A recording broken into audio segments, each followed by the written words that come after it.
Papi Beto,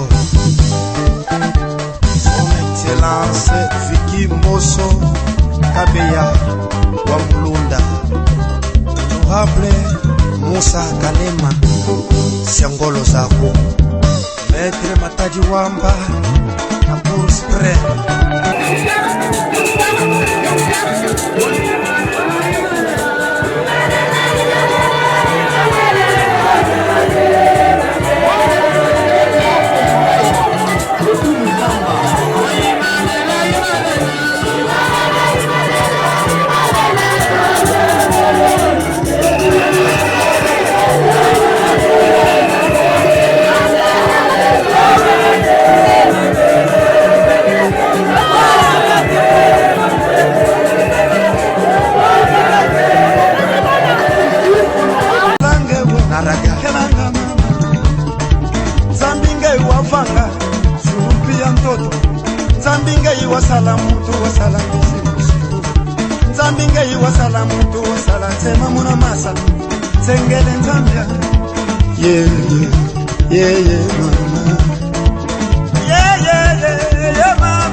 Bonjour, bonsoir chers internautes, vous qui nous suivez partout dans le monde à travers votre émission Baisse du moment ainsi que dans votre chaîne AD News TV. Il faut savoir que nous sommes ici dans l'hôpital du Cinquantenaire. Nous sommes ici pour venir voir un corps, il y a un grand artiste Kaska Songo Bima. C'est pour cela que nous sommes ici dans l'hôpital du Cinquantenaire. Avant de commencer de parler un peu de quelques titres ainsi que de parler un peu de l'histoire de Kaska Songo, il faut savoir que Kaska Songo Azali un artiste congolais chanteur, il y a musique folklorique, musique c'est musique autour de Mabelili, Tarango, Renolo, Tarango, empereur, Tarango, tu vois, musique musique folklorique. Il faut savoir que artiste Kaska Songo a koufaki le 27 janvier 2022, le 27 janvier, Nangonga, il y a 3 ans de Kaska Songo a koufaki. Mais il faut savoir que Kaska Songo a tiré la chanson na EP qui tourne le rôle sous Sabidimbu.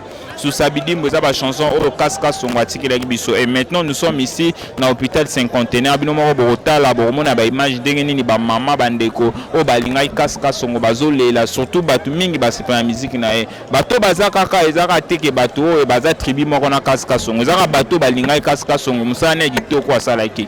Mais on va que l'artiste ne meurt jamais, il vit toujours à travers ses œuvres. Il y a un Kaska Songo a tiki biso mais a ko vivra toujours à travers ba œuvre na e wa tiki biso ba sous Sabidimbu wana eza ba chanson eza ba chef d'œuvre par rapport à ba chanson na ya tiki biso. Non seigneur tous on a ba image ndeni bandeko ba olela ndeni bandeko bazana émotion wana ya ko perdre un grand artiste et puis to kozonga pour to conclure na émission na bino Baisse du monde.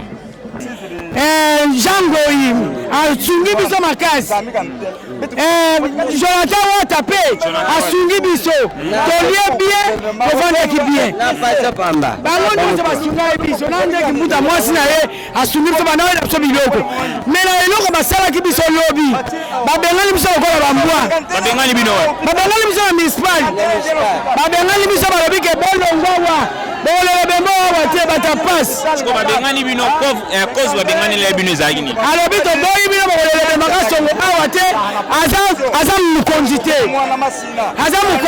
aza musicien ya mboka jamais okoki koya kobeta awa baboyaki loko aza musicien ya mboka balela ye na kisasa baboyaki Skobino esalaki bino ndenge ngobila nde biso tolobi ke tokovote ngobila te ngobila balobi bakovote te ata mokolo moko tovote te esali yango te nyonso asala tosepeli yango te eloko ngobila samwana biso motu nyonso ifa lela ye ifa vana na municipal chanson nini ya Kaska Songo oyeba mpenza ti lelo emarkayo emarkela mpo aza musicien premier musicien biso aza mpe chef de coutume na libota ya tata na libota mama mpe chef de coutume banjembo wana ya bimisi tu azosepelisa biso tozwi musicien na koyemba me ata ndambo nayeba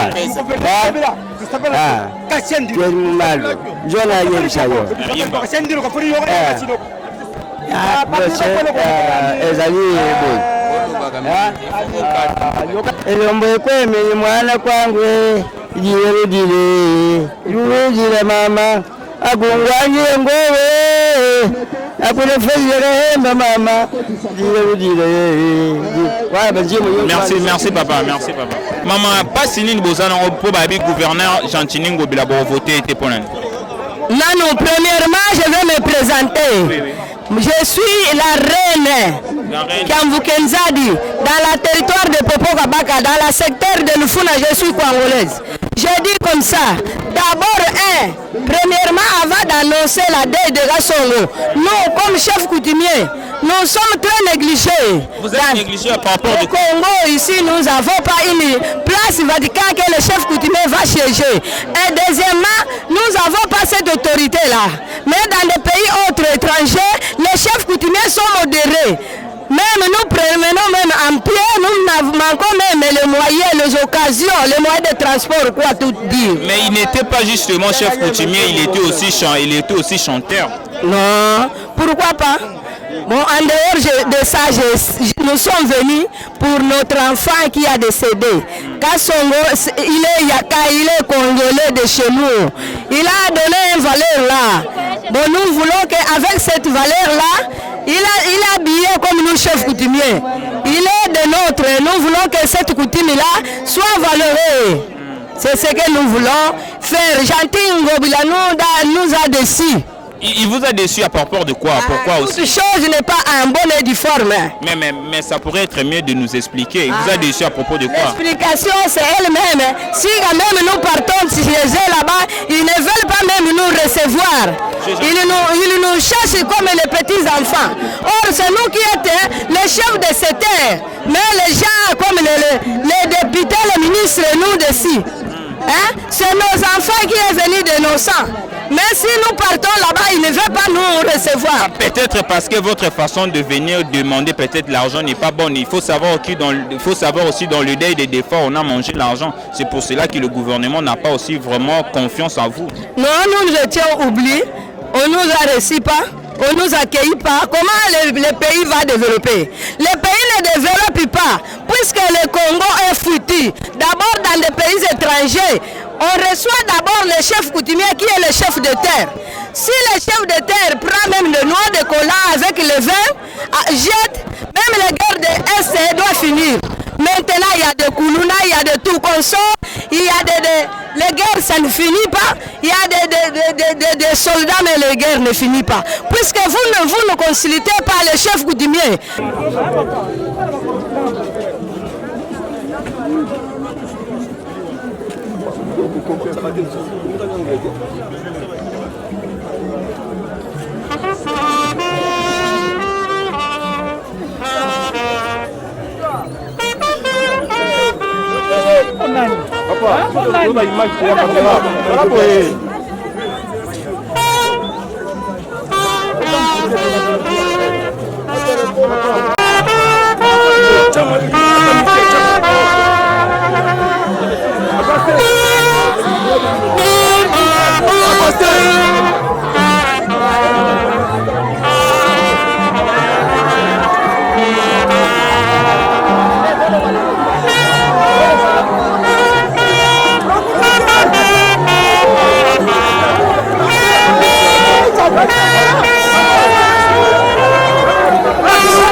lokola roi aza te prince na ye azali. Donc Kasika Songo akotikalaka kobunga te po Kasika Songo apreparaka déjà oyo ya ye akotikalaka aremplasaka. Donc mutu abangisa mutu te Kasika Songo azali. Napesi bino merci nde bomonani Kasika Songo azali nzamba pambola bino. Seigneur, merci. Merci pour Kasika Songo. Tu lui as donné l'intelligence de chanter. Il a élevé la culture Yaka. Il a été célébré comme un bon musicien. Tous les hommes ont été contents de sa musique. C'est un don que tu lui as donné. À présent que tu l'as appelé, donne-lui de devenir l'ange qui chante pour ta gloire sur ton autel céleste. C'est toi qui as voulu qu'il soit musicien. Fais maintenant que par tous les biens qu'il a fait à la culture Yaka, une culture que tu as créée, il puisse désormais te glorifier et donne de la joie à toute sa famille biologique pour que tout le monde soit dans la tranquillité. À présent, je le bénis au nom du Père et du Fils et du Saint-Esprit. Amen. Merci beaucoup, c'est avec peine que je vais m'exercer à faire cette tâche de présenter la biographie de l'illustre disparu notre frère Kasika Songo. De son vrai nom, Moïse Kasongo Ikwati, il est né à la mission catholique d'Inga, secteur de Dinga, dans le territoire du Kenge de la province du Kwango. Il est né le 1er janvier 1974. Il est fils de Maurice Ikwati et de Lali Munyanga. De par son père, il est du clan Tsona Congo et de par sa mère du clan Lubaba Tamanganda. Après ses études primaires à l'école Koulouse Ipongi et ses humanités commerciales interrompues faute de moyens à l'Institut Kitudinga, Kasika Songo prit le goût de la musique. D'abord comme choriste à l'église locale de la Sebeko Kasindi, puis comme aide à travers la contrée. Et enfin, il décida de faire de la musique de sa carrière. C'est ainsi qu'avec le concours du frère Bruno Ulenda et quelques amis, qu'il fonda le groupe folklorique Nouvelle Génération Kebalutu en 1989. De là, le progrès de celui que nous pleurons aujourd'hui devient fulgurant. Ce qui le poussa d'aller s'installer à Kinshasa, où il fonda son propre groupe. De son titre Yambala, en passant par Sissabidim et Menimiyak, dans l'album Mukikaka Bao, le succès de Kasika Songo n'a fait que monter en flèche. Aujourd'hui, l'artiste musicien n'est plus. Paix éternelle à son âme. L'artiste ne meurt jamais, il survit à travers ses œuvres. Merci beaucoup, je vous remercie. Cher Kasongo, il m'a été rapporté hier soir, à l'heure où par accoutumance, j'allume mon poste récepteur pour écouter à satiété les mélodies envoûtantes et suaves dont tu abreuves nos oreilles chaque soir. Il m'a été rapporté hier soir que le tam-tam affante, le mondo, le collet de la cour royale de Kasongo-Lunda a résonné et on a entendu Lousamporila, Lousamporila, Kungada Kubengele, Mwanambenda Zingiri Mukila, nous l'avons entendu. Il m'a été rapporté hier soir que la foudre est tombée d'une manière inattendue dans le cœur de tes mélomanes, rompant sans ménagement les fibres qui relient à toi, les fibres qui relient ton peuple à toi. Bandeko, vous dit que oye na biso ebele na esika oyo ezali kolakisa oyo Kasika Songo azalaki mpona non seulement la communauté congolaise, mais pour la République démocratique du Congo. Les facilités pour maîtriser Batou, puisque tout le monde a participé, mais dès que le lobby, la meilleure façon d'honorer la mémoire, ils ont payé pour les laïcs na Botosi. Kaska Songo, Azali Leki, on a découvert les bandes de la carrière politique dans l'Aïe. En 2007, Nayambaki Nandaku, Namwa Eteni Yalibaya, Ache fil de fer, Eteni Yalibaya Wana, Alati Yawana Kingo. Aye Psinga, Yayanga, Naza Kaskason. Naza musicien, mais Nazo Bunda, Nazo Kokate. Nalingi Bosunganga, Tala et Loko Naza Kosale les Anganatina. Natuni Oringini. Non, attaque guitare, ya pamba, la guitare sèche. Chez moi au quartier 1, juste na point wana, ezaki na moi le gablo moko bazali sala ba guitare sèche. Toke na yo wana, na sombeli ye 2 guitares. Tozongi na ndako ayebsinga siko ezangi nga bambunda. Il faut nakende na kwango, nakende salisa bambunda po bambunda awa ekosimba te po na sala ka ba répétition. Topesi ye azaki na ngoposa akena kwango. Il a banda premier album na yo ya kotaki enregistrement. Tango abandi album abandaki na ndeko na biso azana poto na bité soki azali awa ndeko Meran. Yende mutu a produisaki album na ya liboso oto bengi zola ya bana bakwango. Abimisa album wana, c'est en ce moment que biso nyonso tokoye ba Kaska Songo. Puisque dans l'album nae à liboso bokomona mabange belete. Mabange zaki kuna peut-être opérateur économique ba diamantaire ba na poto mais biso a mabange zalakate. Puisque na tango na mutayeba yi Kaska Songo zate. C'est seulement tant aux ora ba kwa ngobini que Kaska Songo aye ko yebana. Ba ye ko zwa mwa mikakatano na ndeko na ye Meran. Ba ye tie pa na ngai na bureau. Pour que tu arbitres moi concours à Bazaki dans la distribution de l'album. Et comment qui va qu'il y ait la justice. Kaska Songo pananga na bensi pe Meran na vanti bango tote bango va trouver solution à l'amiable. Na moment wana Meran atikié Bazaki va continuer na les sociétés a comment qui va bunda po akota studio. Ndepango wana ayeto banda conception ya nzembo ya Sisabidimbu. Tango abandaki nzembo wana kombo apesaki yango eza elembo. Tango ayeko yebisanga na ebisete yo yembaka na munoka mboka na biso. Elembo eza lingala yemba tie yango pe na munoka mboka. C'est comme ça qu'achaki yango Sisabidimbu. Album wana ebimi ekotiti na bandako nyonso. Na concours ya yaya na biso ero wana za gouverneur ya ville de Kinshasa. A Kotiango ti pour interpellation ya ba homme politique union sur la République démocratique du Congo. Pour na tango wana mo mokonza mboka tozaki na ye Joseph Kabila ayoka Sisabidimbu. Nazor Loba je prends ya André à témoin. Donc Kaska Songo ayema pour na Congo mobimba.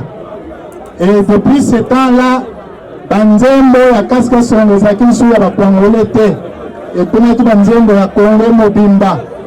Muluba Mungala Muswahili abina nzembo ya Kaska Songo. Oko kende bisika nyonso okota nzembo ya Kaska Songo. Mais il était encore en train de se rechercher puisque producteur Malonga azaki na été. C'est ainsi que tozali pour accompagner pas comme en tant que producteur mais pour soutenir et pour financer ndenge zaki ko bunda wana. Et comme na moment que non yaya na komi pe na tango yo il faut moderniser la musique na louaka ba instrument. Ayo poser ce problème et on a aussi été le premier à lui acheter les instruments modernes oyo et singler qui abanda musique professionnelle. Mais Kaska Songo a chanté tout le monde. Kaska Songo a chanté tous les thèmes. Ayemba bolingo nanzembo na yezore bana bakwango. Ayemba investissement social nanzembo na ya Sisabidimbu interpella biso nyonso.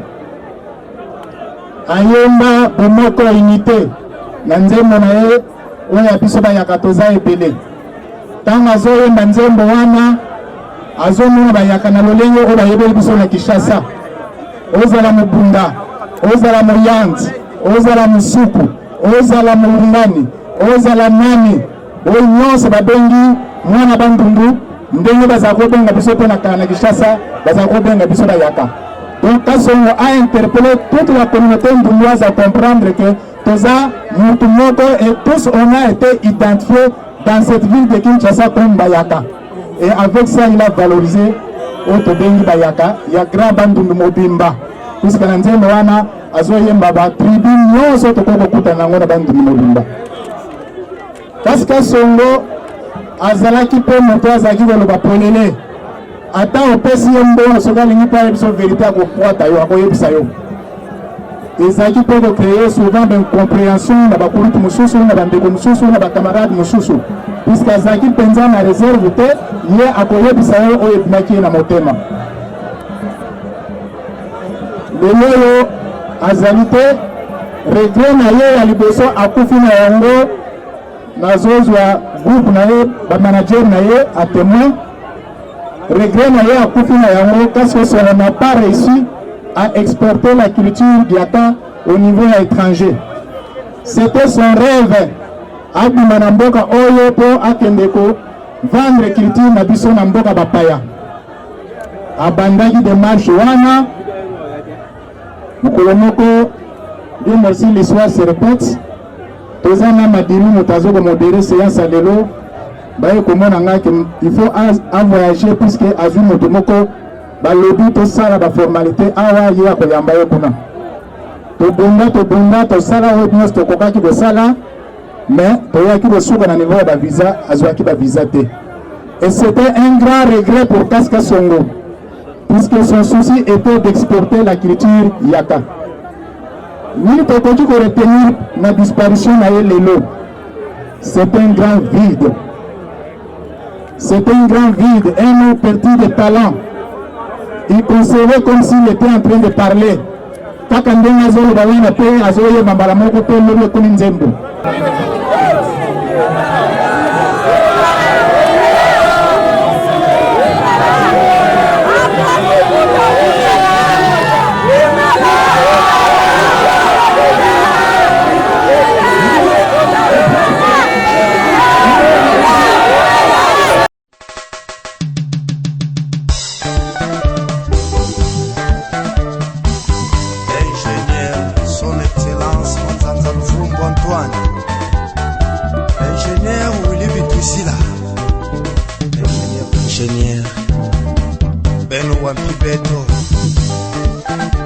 Son Excellence Fiki Moso Kabeya wa Mulunda, Honorable Musa Kanema Siangolo Zako, Maître Mataji Wamba Amour Spray Wana Mataji Sokola Opele Komsa Inspecteur Bamba Oyayi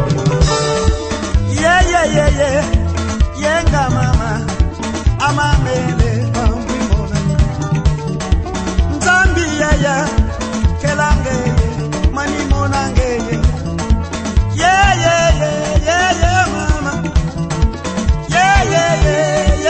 mama mama pasi monanga nzambi pasi monanga kabodi kwa nzambia unaihoya kabwabwe nzambi lelwe pasi monanga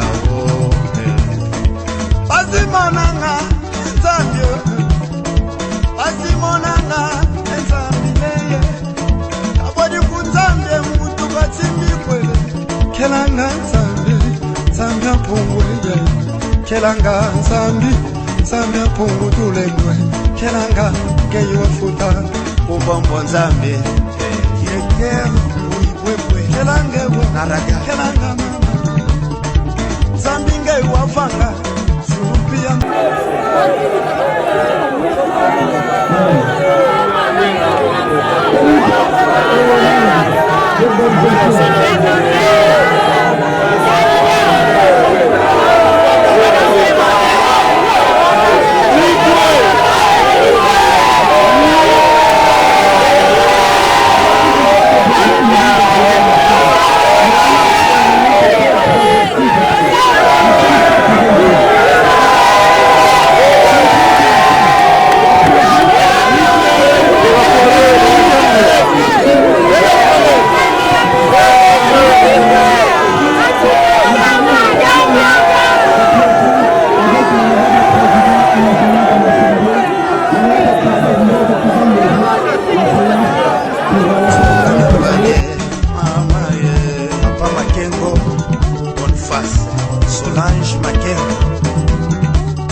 mama kelanga mama kelanga nzambe simamu nzambe mananga sia nzambe anini wikulula mama masia nzambe anini wikatula amini masia nzambe mameye emenele elawele elawu mama elawu masia nzambe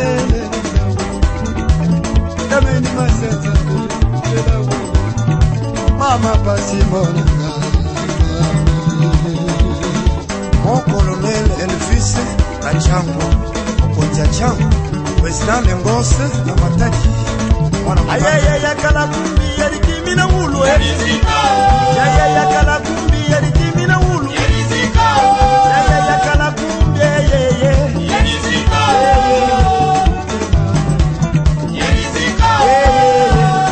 mama ye basi monanga unailanga basi monanga unaikeyanga mama la mama mama mana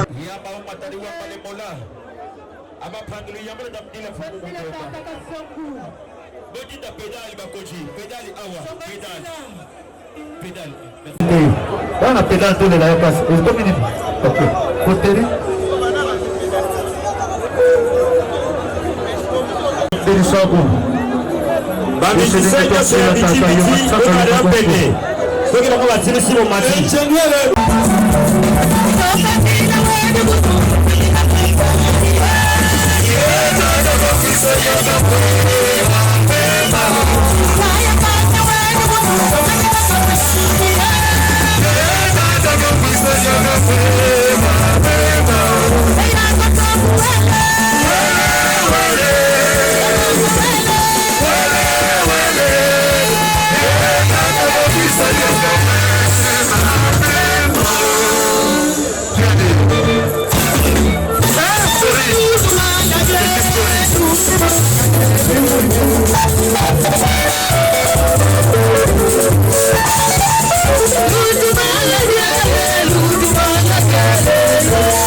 avant Kasta Songo ya mwana oyo atikali Kasta Songo ya papa oyo akokola matele kosika